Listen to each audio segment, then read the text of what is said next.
আমারও পরানো যা চাই। হ্যালো গাইস, তোমার সবাই কেমন আছো? আশা করি ভালো আছো। তো চলে আসলাম আজকে একটা নতুন ভিডিও নিয়ে। তো নতুন ভিডিওটা হচ্ছে আমার রান্নার ভিডিও, মানে আজকে করছি দুধ পুলি। তো সেটাই তোমাদের সাথে শেয়ার করবো। শীত তো প্রায় চলেই যাচ্ছে, সেই জন্য ভাবলাম যে পিঠেটা আরেকবার করা যাক। পিঠেটা শীতের মধ্যে ভালো লাগে, গরমের সময় সেরকম ভালো লাগে না। আমরা শীতের মধ্যেই সবাই পিঠে খাই, তাই না বলেন? তো গ্যাসের মধ্যে কড়াই বসিয়ে দিয়েছি, কড়াইয়ের মধ্যে এখন জল দিচ্ছি। জলটা একটু টকবক করে ফুটবে, তারপরে চালের গুঁড়োটা দিব। তো এই যে জলটা বসিয়ে দিয়ে একটু স্বাদ মতো লবণ দিয়ে দিব। আর যদি আপনাদের কাছে থাকে নারকেলের গুঁড়ো, তাহলে নারকেলের গুঁড়ো দিতে পারেন। আমার কাছে ছিল তাই আমি দিলাম। নারকেলের গুঁড়োটা দিলে কী হয়, পিঠেটা একটু নরম হয়, সেই জন্য নারকেল গুঁড়োটা দিলে একটু ভালো হয়। এই যে জলটা টকবক করে ফুটছে, এবার আমরা চালের গুঁড়োটা দিয়ে দেবো। তো এই চালের গুঁড়ো দিচ্ছি।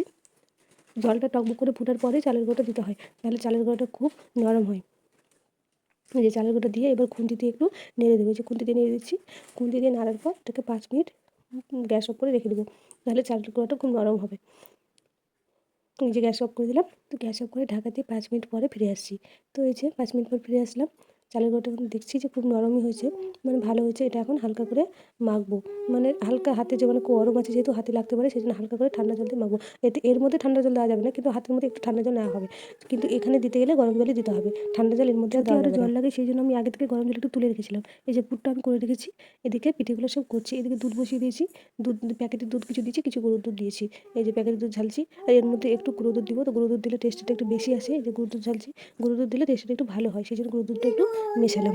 যে এদিকে দুধটা হতে থাকুক, এদিকে আমি পিঠেগুলো করতে থাকি। তো এই যে পিঠেগুলো আমি করছি আস্তে আস্তে, বুঝতেই পারছেন একা হাতে করছি, তো একটু দেরি হবে, সেই জন্য পিঠেগুলো দিয়ে করছি আস্তে আস্তে।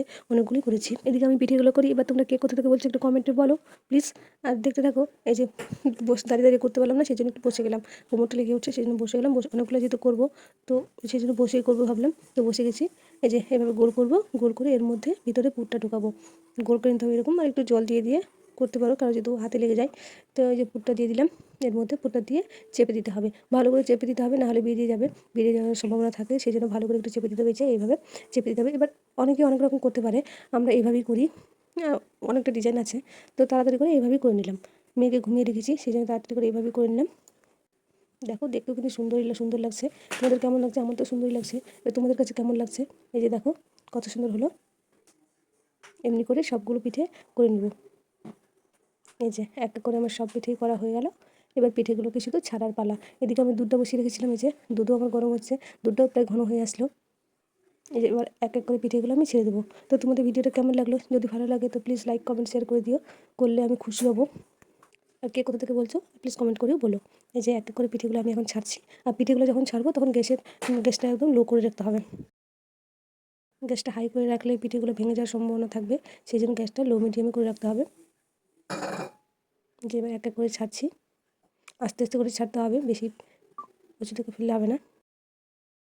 তোমরা কে কে পছন্দ করো এই পিঠেগুলো, সেটাও কমেন্ট করে বলো। আমার তো খুব ভালো লাগে, আর আমার বাড়ির লোকেরও সবারই ভালো লাগে এই পিঠেটা, সেই জন্য এই পিঠেটাই বেশিরভাগ করি। তো তোমরা কে কে এই পিঠেটা পছন্দ করো, সেটাও কমেন্ট করে বলো। এই যে এইদিকে আমার সব পিঠেগুলো এক এক করে দুধের মধ্যে চুবানো হয়ে গেল। এই যে চুবিয়ে দিলাম। এবার আস্তে করে হালকা করে খুন্তি দিয়ে নেড়ে দেবো, বেশি জোরে ঘাটা যাবে না, তাহলে পিঠেগুলো ভেঙে যাবে। তো হালকা করে খুন্তি দিয়ে নেড়ে দেবো, আর 5 মিনিট চাপা দিয়ে রাখবো। এই যে 5 মিনিট পর এবার নলেন গুড়টা দেবো। তো নলেন গুড়টা দেওয়ার আগে একটু হাতায় করে দেখে নিলাম গুড়টা খারাপ না ভালো। যদি গুড়টা খারাপ থাকে তাহলে কেটে যাবে, সেই জন্য হাতায় করে দেখে দুধ দিয়ে দেখে নিলাম। তো না, দেখলাম দুধটা ভালোই আছে, সেই জন্য সম্পূর্ণ নলেন গুড়টা দিয়ে দিলাম। নলেন গুড়ের পিঠে খেতে কার কার ভালো লাগে? আমার তো আগে ভালো লাগতো না, এখন শ্বশুরবাড়ি এসে আমারও ভালো লাগে। এটা সবাই পছন্দ করে না, কিন্তু এখন আমারও আগে ভালো লাগতো না, কিন্তু এখন আমার ভালোই লাগে নলেন গুড়ের পিঠেটা। পিঠে পাই সবই ভালো লাগে। এই যে আমার পিঠেটা প্রায় হয়ে এসেছে। কে পছন্দ করো দেখতে পাচ্ছ কালারটা কত সুন্দর হয়েছে। এখন দেখতে মনে হচ্ছে পাতলা হয়েছে, গ্রেভিটা মানে সেরকম নাই, কিন্তু ঠান্ডা যদি হয় তখন গ্রেভিটা একদমই থাকবে না। এই যে এখন মনে হচ্ছে পাতলা, কিন্তু পরে দুধটা ঘন হয়ে যাবে, একদম লাগা লাগা হয়ে যাবে, ভালো লাগবে। এখন গরম আছে সেই জন্য এরকম। এই যে আমার রেডি। কড়াই থেকে এবার নামিয়ে নিব। যে কড়াইয়ের মধ্যে আছে, দেখো এবার গ্রেভিটা কীরকম হয়ে গেছে। এই যে একটা গামলার মধ্যে নামিয়ে নিলাম। এবার দেখো কত সুন্দর হয়েছে, নরম তুলতুলে। তো তোমাদের যদি ভালো লাগে তোমরাও ট্রাই করতে পারো এরকম। এখনকার মতো টাটা, দেখা হবে পরে। আর ভালো লাগলে লাইক কমেন্ট শেয়ার করে দেবে প্লিজ। দেখা হবে অন্য একটা ভিডিওতে। টাটা।